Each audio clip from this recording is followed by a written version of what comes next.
Hinailan ng gorilya ang isang kalaw-angin na bakal, at nakarating siya sa tabi ng pugad ng agila. Ang itlog ng agila sa loob ang kanyang pakay.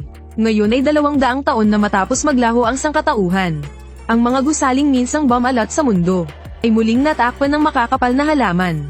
Ngunit bilang pinuno ng tribo ay hindi ganoon ang palagay ng kanyang ama. Nakatira siya sa pinakamataas na palapag ng tore ng signal.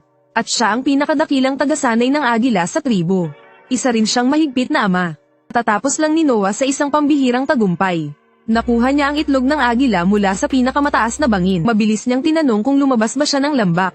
At nakatagpo ng tao. Ang tribong Adyalang mabilis ay mapayapa at bihirang makisalamuha sa tao. Ang kanilang nasasakupan ay mula sa bungad ng lagusan hanggang sa loob ng lambak. Mabilis na nagpaliwanag si Noah sa ama. Hindi sila lumabas ng lambak. Ngunit sa pag-uwi nila ay tila may nakasalubong silang tao. Noong pababa pa lang sila ng bundok, sinundan nila ang tunog at amoy habang hinahabol. At nakarating sila sa bungad ng lagusan. Ngunit wala silang nadatnan. Tanging ang kumot ni Noah ang nakasabit sa tuyong sanga. Sa pagsusuri sa bakas ng dugo sa kumot, nakumpirma nila na iyon ay isang tao. Kaya ipinadala niya ang nakatatanda upang itaboy ang tao gamit ang kumot.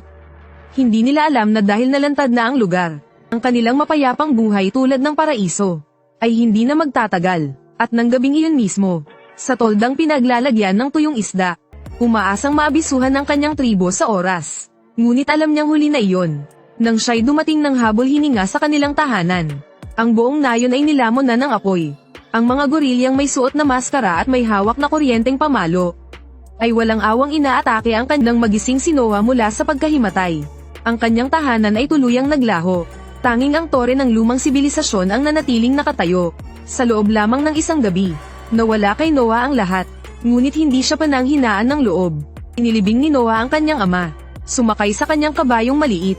At kinuha ang sirang kuryenteng pamalo ng mga mananakop. Sinundan niya ang mga bakas sa lupa. At unang beses nilabag ang batas ng tribo. Tumakbo siya papasok sa di kilalang kadiliman.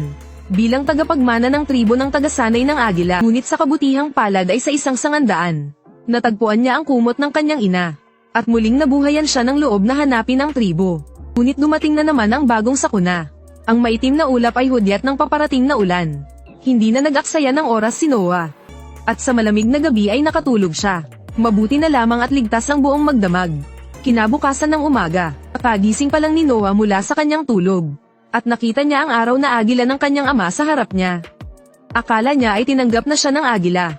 Kaya agad niyang itinaas ang kaliwang braso. At inawit ang himig ng kanilang tribo. Umaasang lalapit ito sa kanya.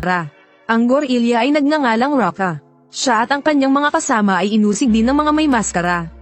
Ang apoy na nakikita ngayon ay para sunugin ang kanyang mga kasamahan. Si Raka ay isang matalinong nakatatanda. Mula sa kanya nalaman ni Noah ang tungkol kay Caesar at sa pangkat ng mga may maskara.